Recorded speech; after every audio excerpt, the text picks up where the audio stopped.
You know, folks, throughout the years and decades, we have had all sorts of adaptations of the origins of Santa Claus. We've always had an adaptation of how he became who he is. The Rankin Bass special, in my opinion, does a decent job showing how he was raised by the elves into who he is today. The story of Santa Claus from 20 years ago, the animated one, with Betty White and Ed Asner, did a great job as well. The Life and Adventures did a decent job. Santa Claus the movie from 31 years ago did a tremendous job. But here's the thing. We've never had that true defining origin story of Santa. One that hits on all points. One that basically, when you go to a theater and watch it, you come out and say, that's the true origin. That's the true defining origin. That's the one that all future adaptations and origins of Santa need to inspire to be. Whether they're animated or live action. You know, we've never had that one where you could say that it's great as the others were that came before it. This is the true one. And when you think about it, whoever was to write this can take inspiration from all those other adaptations. Take the inspiration of him being a baby or a kid from the Rankin Bass special, throw that in there, and mix elements from the Santa Claus movie from 1985. Mix elements from the Life and Adventures and the Story Santa Claus animated specials. And I guarantee you, with the right mixture and the right organizing of how things come to be, or how things happen, there is no doubt in my mind you could find and get a definitive Santa Claus origin movie. You could. No doubt in my mind. No doubt. And when you think about it, the one thing about these Santa Claus movies, excuse me for a second.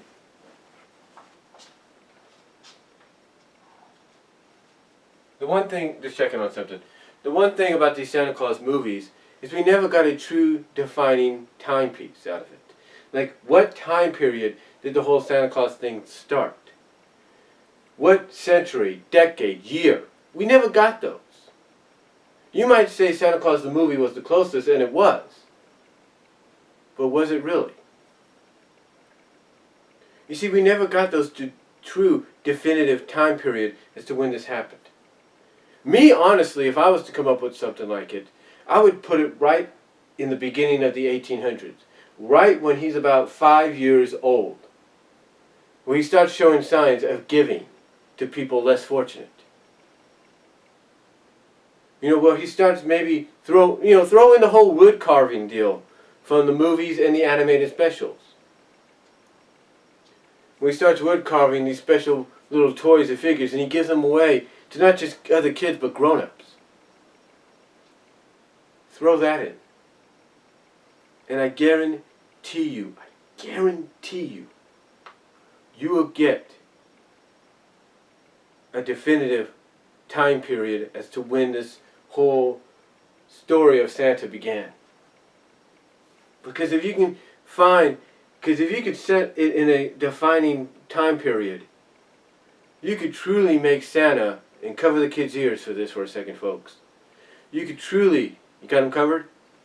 You can truly make Santa a legitimate historical figure, because through giving him a time period as to when it all began, that would help define this as a true, it would help define a true Santa Claus origin movie, because we would have a definitive time period as to when he became Santa, of when he was a kid that would grow up to be Santa. I mean, you could take a 5-year-old version of him in 1805, fast forward it 25 years later to 1830, when he's 30 years old, and that's when you can begin his journey to becoming Santa Claus. And even through that, As you go into the 1810s and the 1820s, you can have him meet up through montages or little scenes here and there with his future wife, the future Mrs. Claus. And then you can have both of them, as you get to 1830, go on that journey that sends them towards the North Pole, or close proximity to it, to where they begin, where he starts to begin his journey into becoming Santa Claus. Just the fact that you could work it into a time period like that, which to me is probably a more realistic time period, more legit time period, it could work. You can uncover the kids' ears now. But like I said, it could work. You place it into a time period like that. Now I know you're thinking, well, Brian, you got all the mythical stuff and magical stuff that relates to his origin as well. How he became immortal. How he was able to build this castle and this workshop.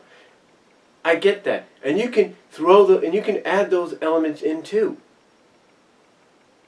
You can add those elements in as he begins his journey. He starts to encounter all these other mythical beings and all these other creatures. These elves and the elves, and he meets up with, like I said, these other mythical creatures, to where he finally meets up with Aurora. Yeah, take that up. Hey, there you go, Aurora, the goddess of light, or whatever she is. Throw her into the equation.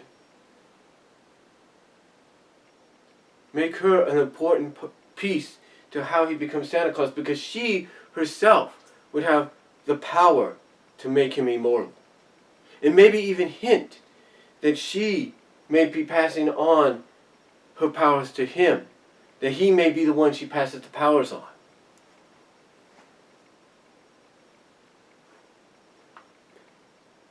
To me, you can do that, but you need to slowly build to it. And yeah, you may take 20, 30 minutes into a film to do it, but the payoff an hour or so later, or an hour and a half later, is going to be grand. Because what you want to do is you want to build up him as a person before he became the icon, one of the symbols of Christmas. You want to slowly do that. You want to put that realism, the historic status, historic accuracy, if you will, into it, to make you feel like it's really that this has really happened. And I'm not saying it didn't, because it did, but to say it really happened, to make you feel like it happened, to make you feel like you could go into the history books, look down the history of Santa Claus, and you could picture the events from this movie as you read those historical facts. The point is, you would have to spend at least 20 minutes to a half hour to help define the character as a historical figure, as someone that can be looked at, as I said earlier, as you walk out of the theaters and say, that is the legit Santa Claus. That is the defining origin of Santa. You need to do that before you get to that next level of how he became immortal, how he got the workshop, how he got the castle, how he got the elves to help him, how he encountered all these mythical and magical beings that down the line gave him and Mrs. Claus immortality. I know to some of you that might sound like a convoluted story, but the truth is it would be worth it. Like I say, take the elements of the Rankin Bass special when he was a kid, put that into the equation somehow, loosely use that. Take all the elements of the wood carving from the animated and live action movies and specials, put that all in, take your time with it, make sure things are right and correct, not confusing. Give it a true time period. My suggestion would be the early 1800s, and I guarantee once you piece it all together, it's going to make sense. It's going to be good, and people are going to want to see it over and over during the Christmas season. I truly believe that. Or the holiday season. I truly believe that. But the thing is, the only question is who?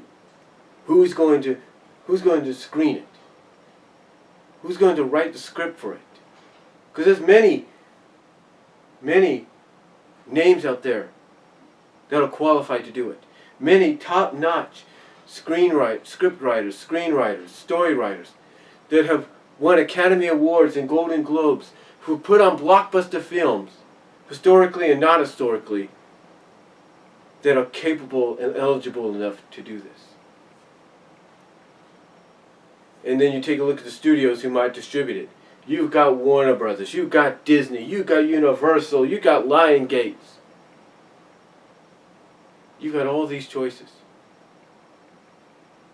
But the question is, who would want to pick up distribution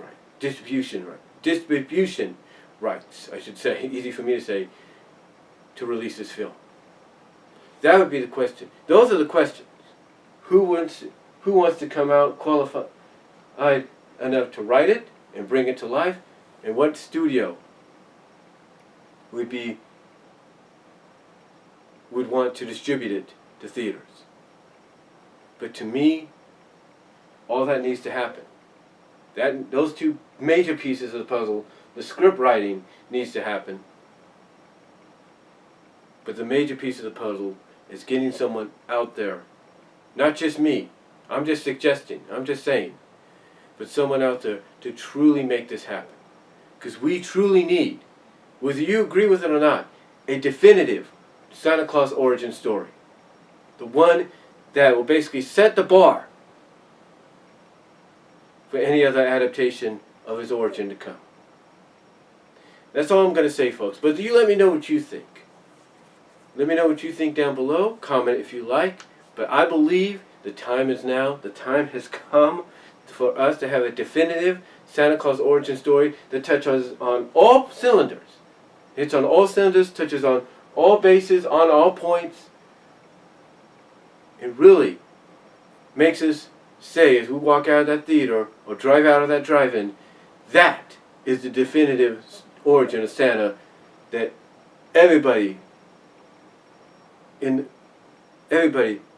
future-wise, and even that everybody, future-wise, is going to inspire to want to be, aspire to want to emulate for those specials or movies. That's the truth. So let me know what you guys think down below. Comment if you like. But again, I believe the time is now for it to happen.